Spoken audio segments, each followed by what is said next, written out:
Thank you, Tiffany. You're welcome. Welcome, everybody, to Water Vision Month. And we're really excited that you've taken the time to participate with us today at lunch.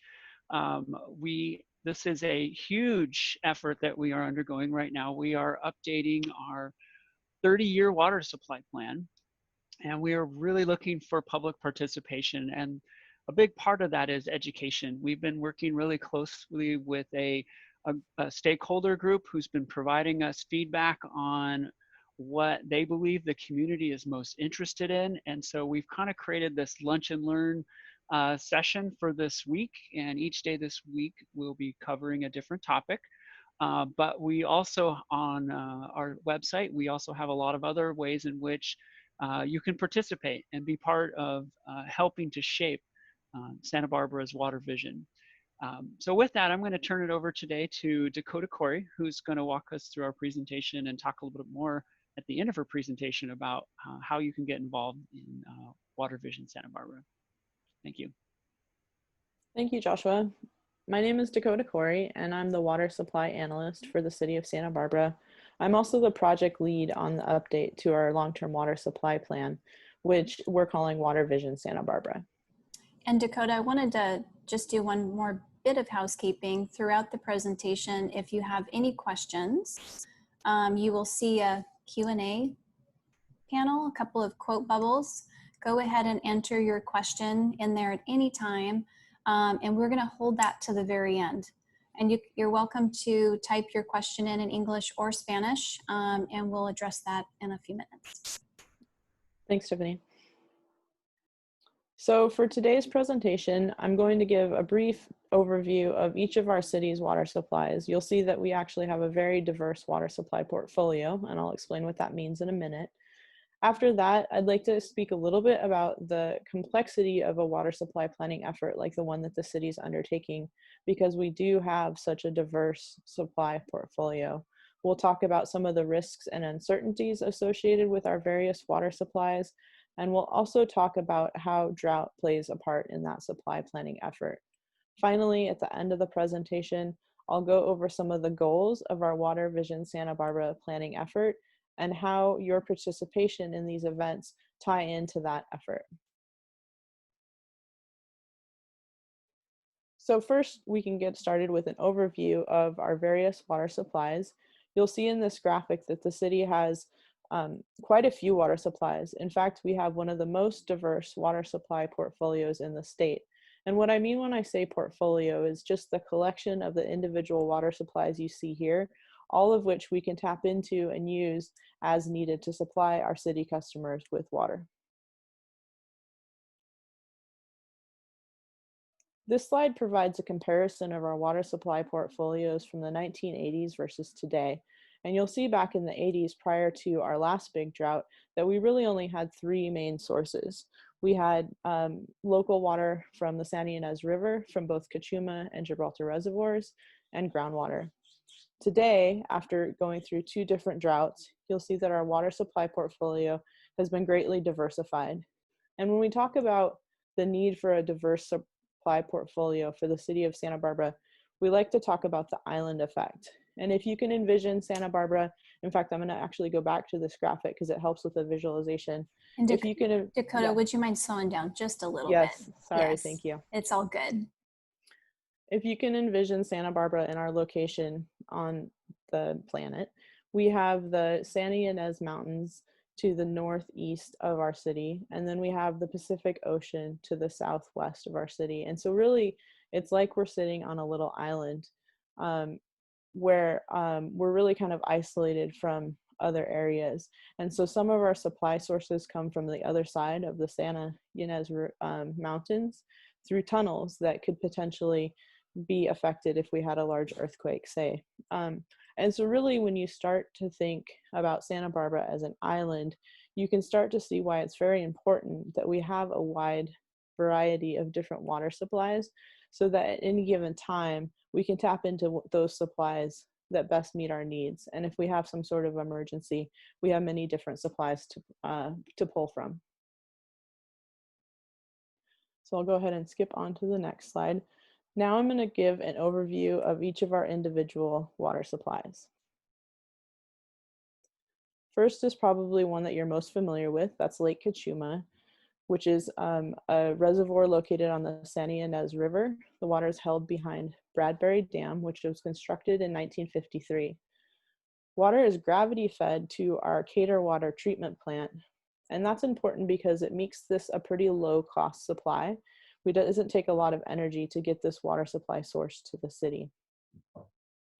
The city has a full annual allocation of 8,247 acre feet per year of Lake Kachuma water. That is currently represents about 80% of our current annual demand. Another source that we have located on the Santa Ynez River comes from the Gibraltar Reservoir. Gibraltar Reservoir is located upstream from Kachuma. The dam was originally constructed in 1920, and again, like Kachuma, the water is gravity fed to the Cater water treatment plant through Mission Tunnel.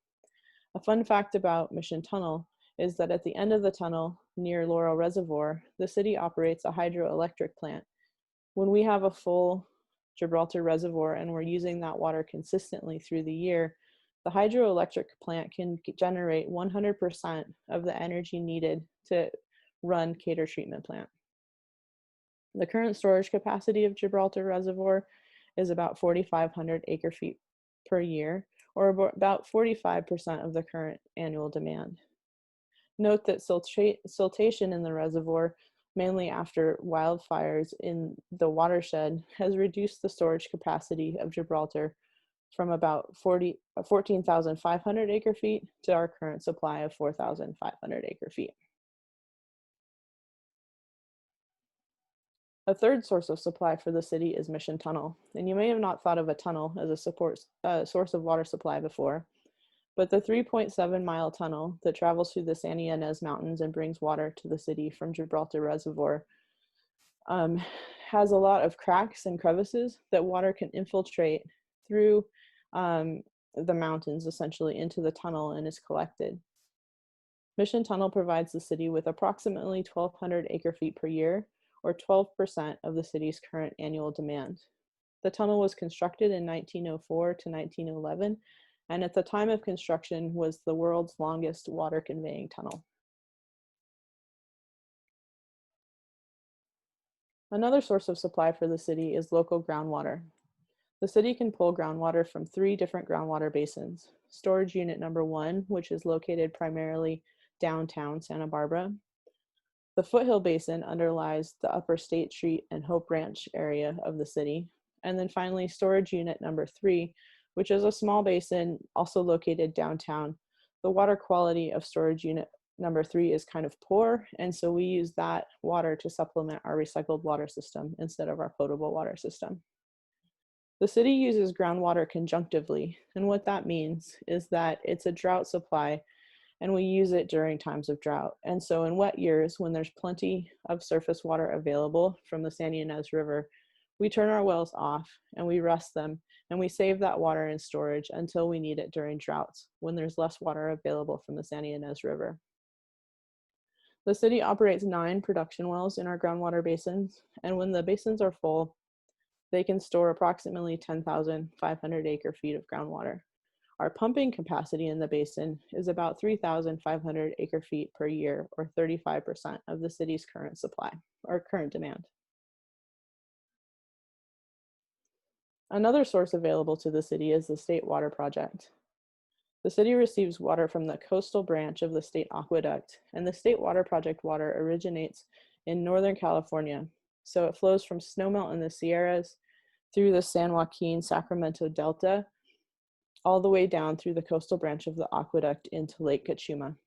The city has an entitlement of the State Water Project of 3,300 acre feet per year, or approximately 33% of the city's annual demand.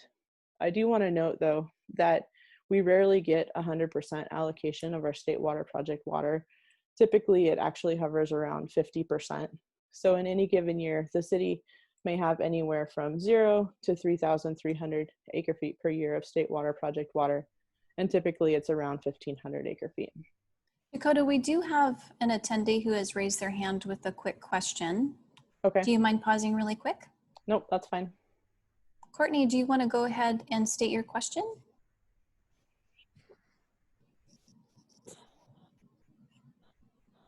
We've taken you off mute.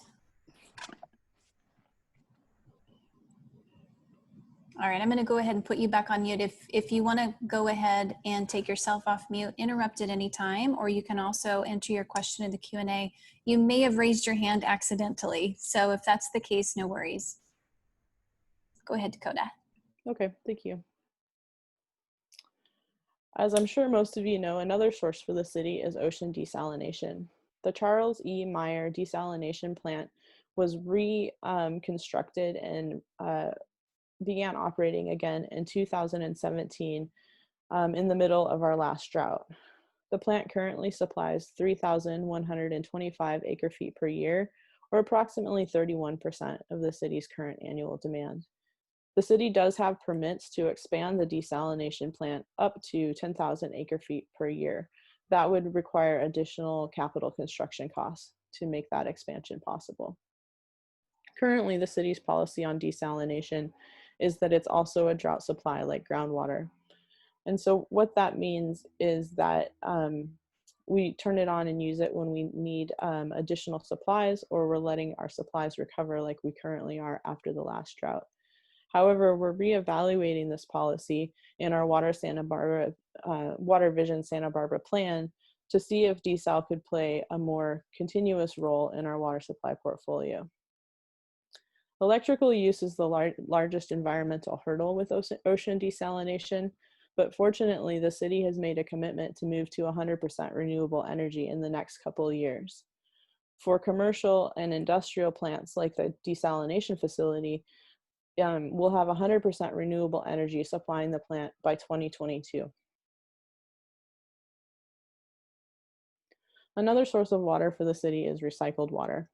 Recycled water is treated wastewater that's treated to a quality that is appropriate for landscape irrigation, street cleaning, and flushing toilets in some places.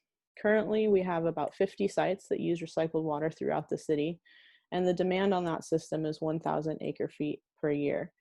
Every acre-foot of water that is supplied by the recycled water system is an offset of potable water that we don't have to supply to those customers. So essentially, recycled water reduces our potable water demand. Finally, the city considers water conservation an important supply as well. And let me explain this kind of complicated graph that you have on this slide. This is actually one of my favorite graphs, so I think you'll enjoy it too.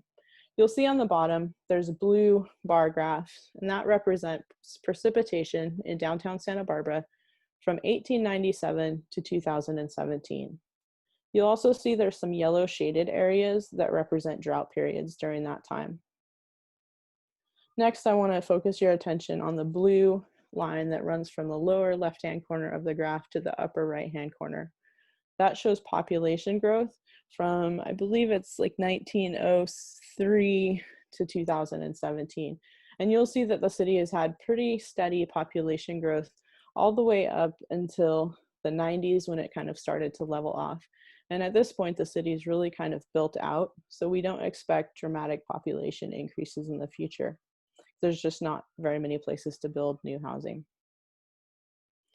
I also want to direct your attention to the green jagged line that goes through the middle of the slide. And this line represents water production. And you'll see that at first, the water production really ran in parallel with the population. So it increased as population increased. Then you'll see in the 80s that it started to level off, and there's a precipitous drop in the late 80s, early 90s. That's when we experienced our last drought, and our customers really came to the table and helped us reduce our water use through conservation.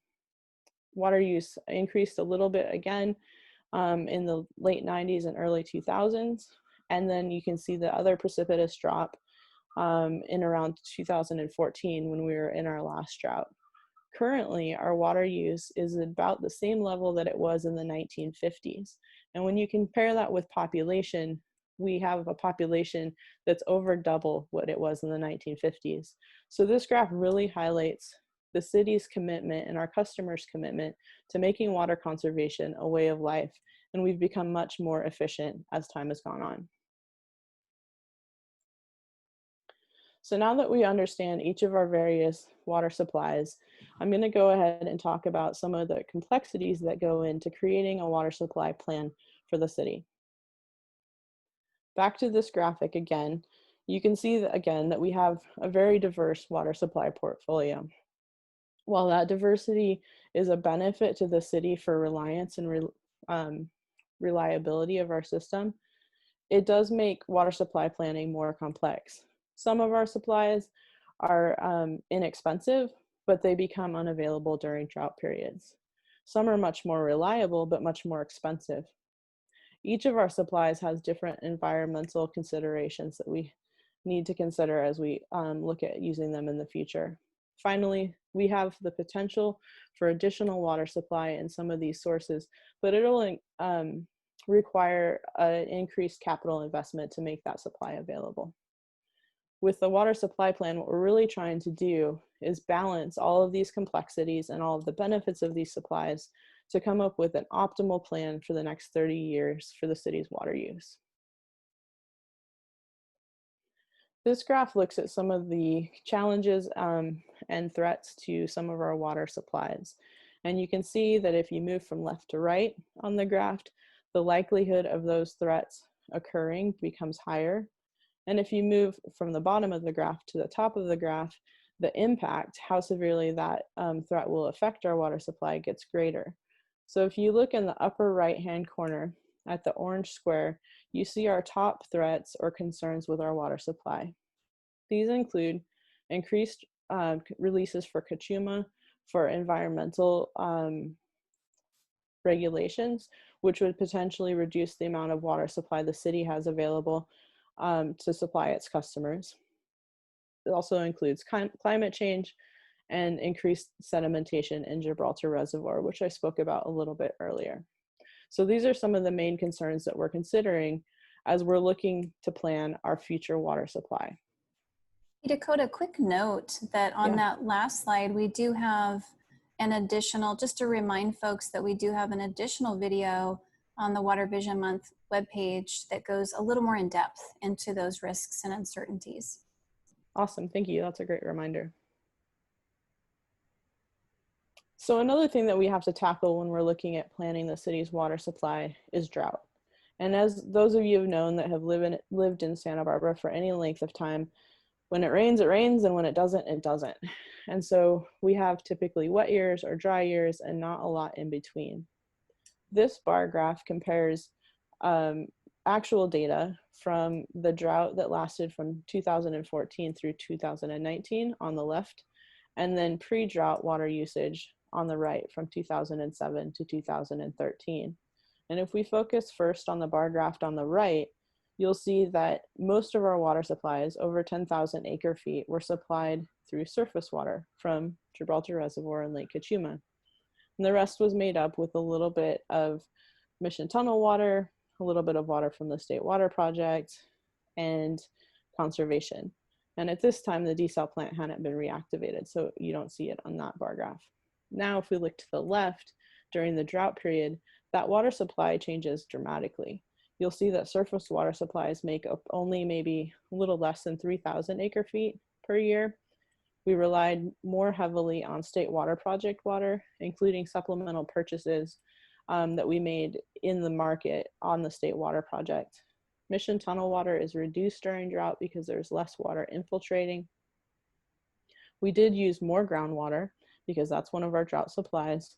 And then I want to point to the gray bar at the very top, which shows how much our customers were able to conserve and help us reduce our water demands to meet our needs during the drought. So you can see drought really changes the water that we have available to us and the water that we can use during those dry times. And so as we look forward to water supply planning, we really need to think about what the next droughts are going to look like and how we're going to be able to respond with our various water supplies. So now I want to transition just a little bit to some of the work we've been doing with our stakeholder group on the Water Vision Santa Barbara plan. This graphic shows our 5 pillars, and the 5 pillars are really a summary of the values that our stakeholder group has identified for our community around water and water supply planning. So as we're considering all these risks and uncertainties looking to our water supply plan in the future, we're also considering these values, and they're really integrating in every level of supply planning work that we're doing, from these Water Vision month presentations to the technical analysis. And I'll just go ahead and read through these 5 pillars for you so you can get a feel for what those values are. First, the cost of water is affordable, equitable, and just. Number 2, our water supply is reliable and resilient, including to the effects of climate change. Number 3, our water decisions responsibly support human and environmental health. Number 4, the community's water is valued and conserved. And finally, number 5, our water decisions responsibly support quality of life. So these are all of the multiple variables, both values and concerns, that we're trying to balance as we look for an optimal water supply plan for the future for the city. So now we'll kind of transition into what Water Vision Santa Barbara is and some of the goals that we're working towards in this planning effort. Water Vision Santa Barbara looks 30 years ahead to 2050 to provide a water supply plan for the city. We are trying to prepare a plan that is equitable, fiscally and environmentally responsible, adaptable to future conditions, and that builds on the city's legacy of effective water management. And I think you can probably see in this goal for the plan that it really aligns closely with those 5 pillars that we've developed with our stakeholder group. Currently, the technical team is wrapping up our future portfolio analysis. Prior to that, they analyzed our current water supply portfolio. So basically, they tried to answer the question, with the supplies the city has now, will they be able to meet future demands? And then they added a layer to that to say, if those supplies were reduced based on some of those risks and uncertainties that we've evaluated, how would that current supply portfolio perform? The results of that analysis suggest that our biggest challenge is to meet demands during extended drought periods. It also shows that desalination, groundwater, and state water project water are essential to meet our needs during a drought. Finally, it showed that if we added desalination into our regular supply portfolio instead of just being a drought response, we would have additional supply flexibility when droughts do come around.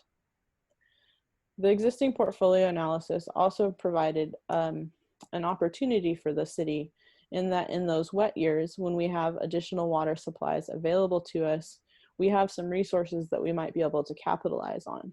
For example, we have additional state water project water that isn't needed in wet years, that could potentially be sold on the market as a financial opportunity for the city and its customers. Currently, the technical team is working on the future portfolio analysis. And so with the future portfolio, what we did is we designed several portfolios that convalesce around different themes. And in the left-hand side of this slide, you can see what those themes are. So we have our baseline status quo theme. We have a theme to maximize the reliability of our water supplies, a theme that minimizes costs overall of our supply portfolio, a theme that will minimize the environmental impacts of our supply portfolio, a theme that maximizes local control, and a theme that maximizes water use efficiency. We're also exploring new potential supplies in our future portfolio design. So we're looking at future supplies such as expanded recycled water, potable reuse, expanded desalination, supplemental water options, so different options to purchase water on water markets, places to store our water when we have extra or additional water in wet years, aquifer storage and recovery, local storm and rainwater capture, and additional conservation. So the technical team is currently finalizing the future portfolio considerations, and we plan to take these to Water Commission in November. So if you're interested to hear those results, please participate in our November Water Commission meetings. There will be 2 of them on this topic. So with that, I'm going to wrap up my presentation. I do want to let you know that beyond those November Water Commission meetings, we plan to take an update on our future portfolio analysis to City Council on December 8th. And then we'll be back again at Water Commission in January to talk about our implementation plan. And we'll go to Council to talk about that same implementation plan in February. So this planning process is ongoing, and we're trying to make it as transparent and public as possible. And we definitely encourage participation at every level of the project. With that said, I'm gonna do a plug for the rest of our Water Vision Month activities. We encourage you to learn, engage, and interact with the city as we work on our water supply plan. You can see at the bottom of this slide the link that will take you to more Water Vision Month activities. It's santabarbaraca.gov/Water Vision Month, and it looks like there's a extra slash in there. I think it's just Water Vision Month. That's correct. So Thank you. You can remove that last slash, and that'll take you right to the list of all the activities. So a little bit more specifically on the activities that are available. In the Learn piece, we have several online videos. Tiffany mentioned one earlier that you can dive deep into at your own pace and learn more about our water supply planning process. The first 4 listed here really talk about how we're developing the water supply plan.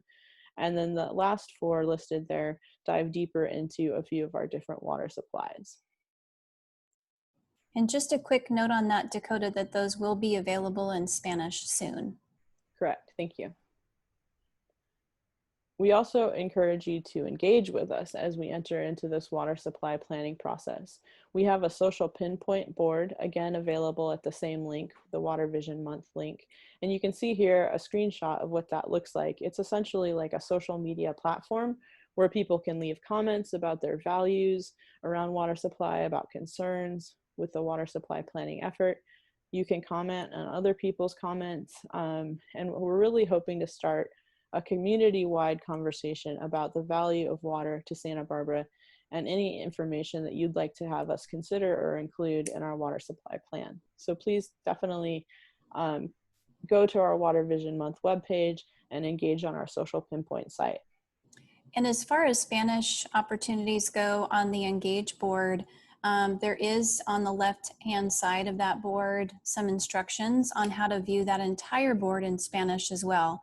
And so it effectively translates that board into Spanish using Google Translate. So just to make sure everybody's aware of that. Great, thank you. And then finally, we'd like you to continue to interact with us. And that's really what we're doing here today with this Lunch and Learn webinar. We have additional webinars for the rest of the week. Tomorrow on Wednesday, October 7th, we're going to be talking about the basics of water rates. And I can tell you that water rates are not basic, but they are super interesting. And we're going to have a great presentation on how the city sets its water rates and everything that we consider when we develop new water rates. On Thursday, October 8th, we're going to talk about methods to optimize water resilience and reliability, which is really a presentation that pairs nicely with the one that we're doing today. We're going to dive deeper on some of those trade-offs and different options we have to increase our resilience and reliability in our portfolio. And finally, on Friday, October 9th, it's going to be an open house panel question and answer session where several city water staff will be available to answer any and every question you have related to water in the city. So that concludes my presentation. And we can go ahead and open up the panel for questions.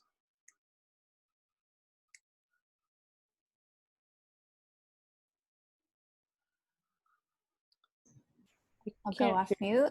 Oh, there you go. Yeah. Always forget that part. All right, so we have our first question coming in.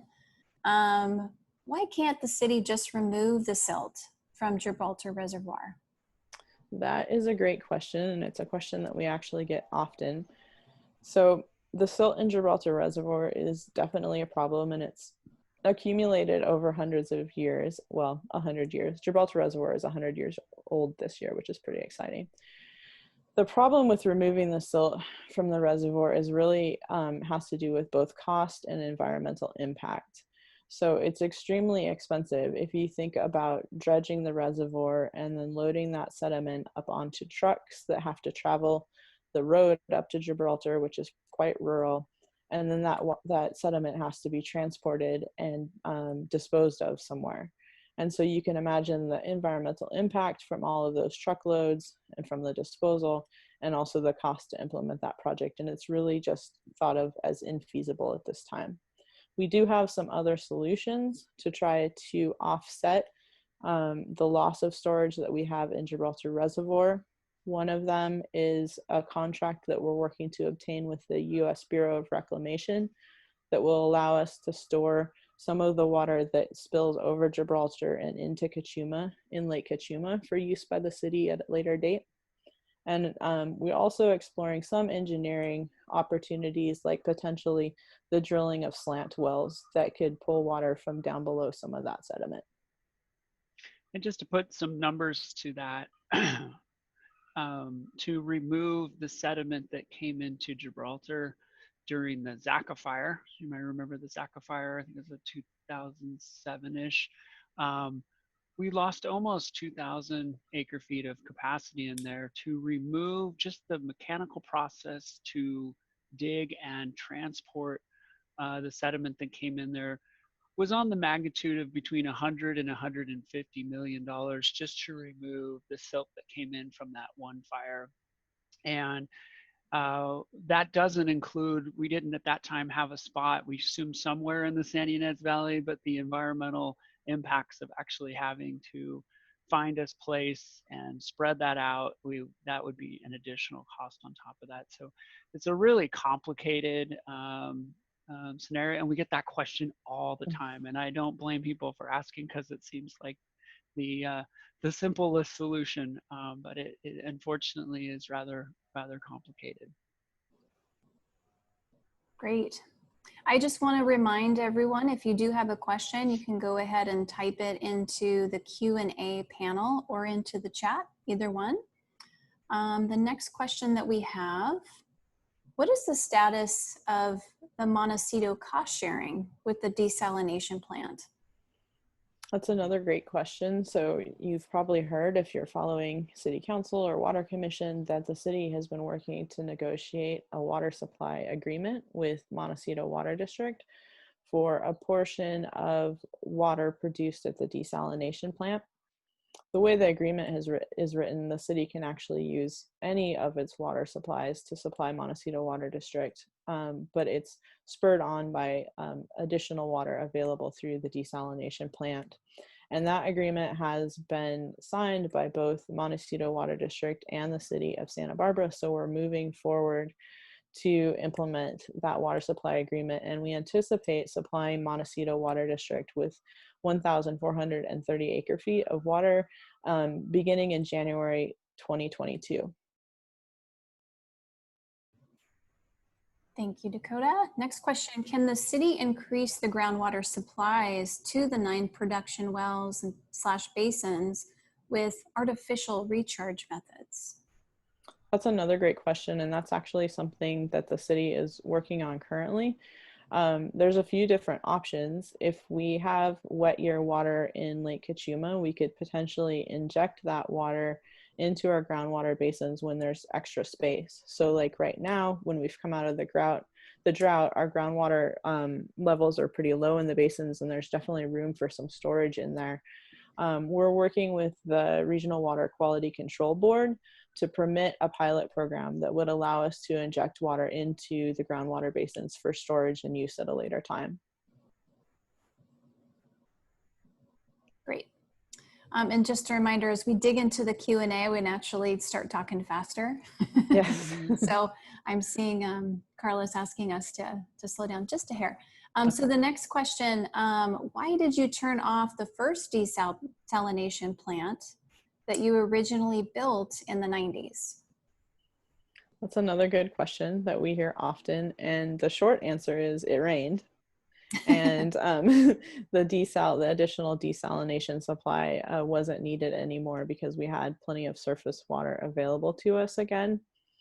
The longer answer is that by putting the desalination plant in long-term storage, or mothballing the plant, to use kind of a slang term, the city was actually able to save our customers quite a substantial amount of money.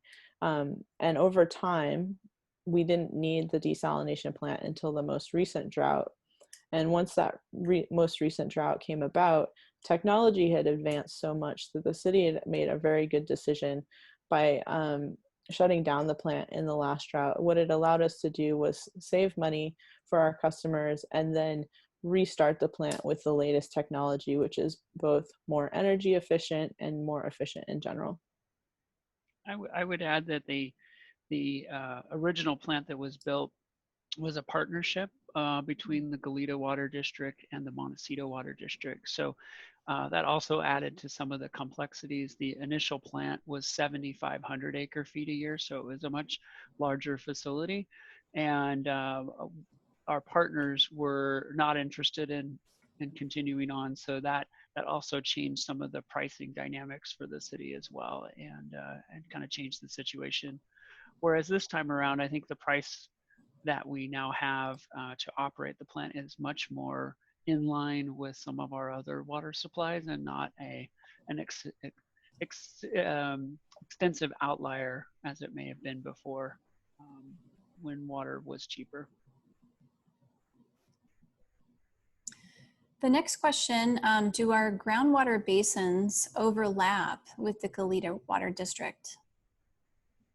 So the answer there is no, not really. Our foothill basin, which is the basin I described that underlies kind of the upper State Street portion of Santa Barbara and Hope Branch, we have some what we call overlap customers with the Goleta Water District in that area.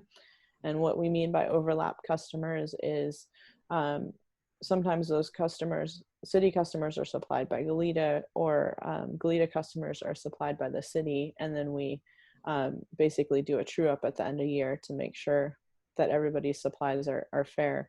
But the Goleta Water District pulls from its own groundwater basins, and those are actually under an adjudication, which means that they're managed through the courts. And they have a completely different management strategy than the city's groundwater basins. Great. The last question that we have so far, since the city has the desalination plant running, and it is supplying the city with about a third of its annual water supplies, does that mean that the city's Kachuma allocations will be reduced and given to other South Coast water agencies? Another great question. The answer is no. While desalination can provide a good portion of the city's water supplies, as I explained earlier, it's really important that the city maintains its diverse supply portfolio because of that island effect. And so we want to make sure that we have various water supplies to pull from as needed under different conditions. And so the city will actively work to maintain its water rights on Lake Kachuma at that full 8,247 acre foot level. Great.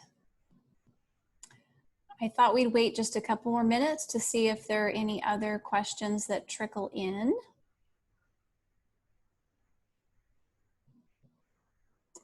And reminder, you can post those into the chat or the Q&A.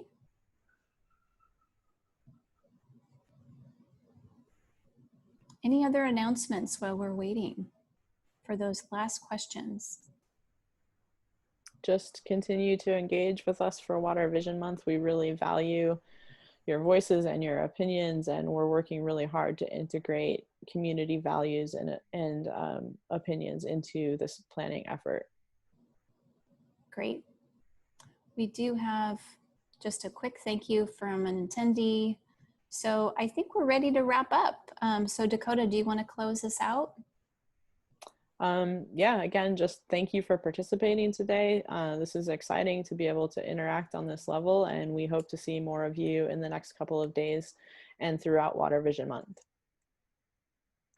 Thank you, everybody. everyone. Thank you. Thank you, Carlos. Oh, we have one more question, I think. Oh, okay. Nope, just a thank you. We're Okay. all set. All right. Thank you.